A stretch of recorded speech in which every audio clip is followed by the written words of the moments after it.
რამდენიმე დღის წინ უნგრეთის პრემიერ-მინისტრმა ვიქტორ ორბანმა ევროკავშირის მიერ უკრაინისთვის გამოყოფილ 50 მილიარდი ევროს ღირებულების დახმარების პაკეტს ვეტო დაადო და ოფიციალური პირების თქმით ევროკავშირმა შესაძლოა გამოიყენოს ევროკავშირის ხელშეკრულების მეშვიდე მუხლით გათვალისწინებული დებულება, რომელიც საშუალებას იძლევა წევრ ქვეყანას ჩამოერთვას ხმის უფლება ევროპული კანონმდებლობის დარღვევის გამო და აღსანიშნავია, რომ ეს პროცესი შეიძლება დაიბლოკოს ევროკავშირის წევრი ნებისმიერი ქვეყნის მიერ, თუმცა ასევე Financial Times-ი წერს იმასაც, რომ პოლონეთში არჩევნების შემდეგ ახლა უნგრეთს გარანტირებული მფარველი უკვე აღარ ყავს, თუმცა ამის მიუხედავად ევროკავშირის ზოგიერთი წევრი ქვეყანა ჯერ მაინც ფრთხილობს ბუდაპეშტში შეზღუდვების დაწესებასთან დაკავშირებით და ასევე გამოცემაში არის საუბარი იმასთან დაკავშირებითაც, რომ ბრიუსელი ეცდება უნგრეთთან მოლაპარაკებებს თუმცა იმ შემთხვევაში თუ ისინი შედეგს ვერ მიაღწევენ, აუცილებლად უკვე სხვა მეთოდებს მიმართავენ იმისათვის, რომ უკრაინამ დახმარება მაინც მიიღოს და ამავდროულად ასევე საუბარი არის იმაზე, რომ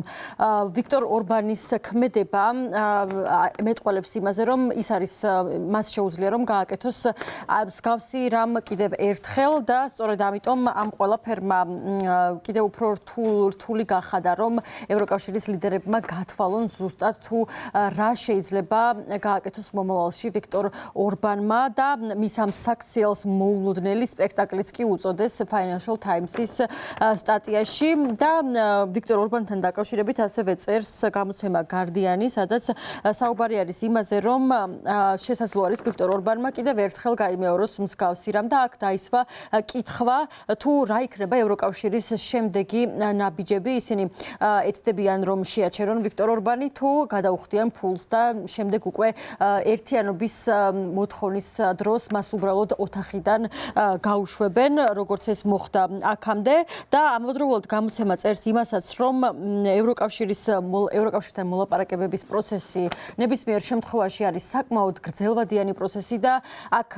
აუცილებელი არის თითოეულ ნაბიჯზე 27-ვე წევრი ქვეყნის თანხმობა და სწორედ ამიტომ